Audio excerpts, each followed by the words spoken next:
ప్రతిదినం ప్రభు సన్నిధి. Praise the Lord. బాగున్నారా? మీరు బాగుండాలని ప్రతినిత్యం ప్రార్థిస్తూ ప్రభువుని స్తుతిస్తూ ఉన్నాం పిల్లరా. మరి జీసస్ ఆశీర్వాద మినిస్ట్రీ తరపున ప్రభు యేసుక్రీస్తు నామంలో మీ అందరికీ శుభాభివందనాలు, దేవునికి స్తోత్రాలు. సంతోషకరము. ఈ పూట దేవుని వాగ్దాన మాటతో మీ ముందుకు రావటం జరిగింది పిల్లరా. ఏమిటి ఈ దినం దేవుని మాట అని దేవుని పరిశుద్ధ గ్రంథంలో మనం చూస్తే చూడండి, కీర్తనకారుడు రకానికో సందర్భాన్ని ఒక పరిస్థితిని ఆలోచిస్తూ దేవునితో తను పొందుకున్న మేలులను అన్నిటినీ దేవునికి మహిమార్థమై మాట్లాడుతూ పరిశుద్ధ గ్రంథంలో మన కొరకు మీ కొరకు రాయించిన మాటలను మనం చూస్తాం. చూడండి, ఈ పూట ఆ మాట చదువుకుందాం. 127వ అధ్యాయము 3వ వాక్యాన్ని చదువుతున్నాను. అక్కడ ఇలా రాయబడింది పిల్లారా. కుమారులు యెహోవా అనుగ్రహించు స్వాస్థ్యము, గర్భఫలము ఆయన ఇచ్చు బహుమానమే. యవ్వన కాలమందు పుట్టిన కుమారులు బలవంతుని చేతిలో బాణము వంటి వారు. వారు తమ అంబుల పొదిలో నింపుకునిన వాడు ధన్యుడు. అట్టివారు సిగ్గుపడక గుమ్మములలో తమ విరోధులతో వాదించెదరు. దేవునికి స్తోత్రం. చక్కనైన మాట చెప్పాడు. నీ పక్షముగా యుద్ధం చేసేది అలనాడు సైన్యములకు అధిపతియగు దేవుడైతే, ఈనాడు నీ పక్షముగా యుద్ధం చేసేది పరిశుద్ధాత్మ దేవుడైతే, ఈ జనరేషన్లో నీ పక్షముగా నీ కుమార్తెలను నీ కుమారులకు మంచి ఆరోగ్యం, మంచి విద్యా బుద్ధిని నీ ద్వారా నువ్వు చేసి విశ్వాసపు భక్తి ద్వారా నువ్వు ఎదిగే ఆ అభివృద్ధి కృప వరాలతో నింపి దేవుడు నీ శత్రువులతో నీ కుమారులతో వాకిట్లో ఏం చేస్తాడంటండి? పోరాడుతాడట. స్తోత్రం. అద్భుతమైన మాట కదండి. అంటాడు చూడండి, ఆ మాట చివరిగా అంటాడు, అట్టివారు సిగ్గుపడక గుమ్మములలో తమ విరోధులతో వాదించెదరు. గుమ్మములలో తమ విరోధులతో వాదించెదరు. వాదిస్తారు. స్తోత్రం. ఎలా వాదిస్తారంటే శత్రువు మీదకి బాణము వలె సిద్ధపడతారంట. దేనికని?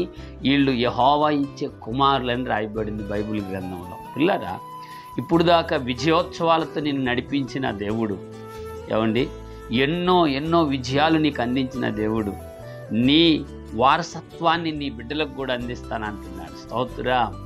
నీ వారసత్వ వీరత్వాన్ని నీ పిల్లలకు కూడా అందిస్తాను. వాడు సిగ్గుపడరు, వాళ్ళు వెనకడుగు వేయరు.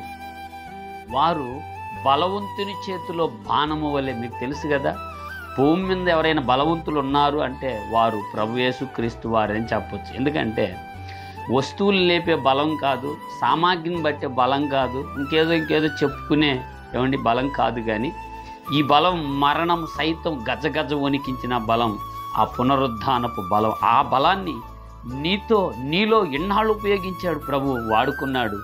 కానీ ఇప్పుడు అంటున్నాడు, అదే వారసత్వాన్ని నేను నీ పిల్లలకి ఇస్తాను. వాళ్ళు యవ్వన కాలమందు పుట్టిన దేవుని ఫలం. హల్లెలూయా. అందుకే అంటాడు ఆ మాట. మరొక మాట కూడా మనం చూస్తాం. ఏమనంటే, వారు అంకురం ఎదిగినట్లు ఎదుగుదురు అన్న మాట కనబడుతుంది యెషయా గ్రంథం 11వ అధ్యాయం 1-2 వచనాల్లో. అక్కడ అంటాడు, వారు అంకురం ఎదిగినట్లు వాళ్ళు ఎదుగుతారు. దేవుని కృపను బట్టి, నీ విశ్వాస ప్రార్థనను బట్టి, నీ తీర్మానపు మనసును బట్టి, దేవునితో నీకుండే గొప్ప స్నేహ ఆత్మీయ బంధాన్ని బట్టి వాళ్ళు ఎదిగి ఓ బలవంతులుగా దేవుని చేతిలో నీకు ఖ్యాతి కలిగినట్లుగా, దేవుని నామం ఘనపరిచినట్లుగా వాడబడతారట. ఆశ్చర్యం కాదు? నీవు చేసిన మేళ్ళంతటికి అలసి, ఓయమ్మో నేను ఇప్పుడు చేయలేకున్నాను, ప్రార్థన పోరాడలేకున్నాను, దేవుని పక్షముగా నిలబడలేకున్నానని భయపడక్కర్లేదు పిల్లరా. మరి నీ ద్వారా వచ్చిన నీ పిల్లలను దేవుడు కృపతో నింపి బలపరిచి వాడుకుంటానన్నది ఓ అద్భుతకరమైన మాట. మరి ఈ పూట వాగ్దానంగా దేవుడి మాటను అందిస్తున్నాడు. మరి నీ వారిని అనగా నీ స్వజనులను, నీ గర్భఫలాన్ని అనగా నీ కుమారులను అలాగుని సిద్ధపరిచి దేవుని గణపరుస్తావని దేవుని మాట అంటాడు.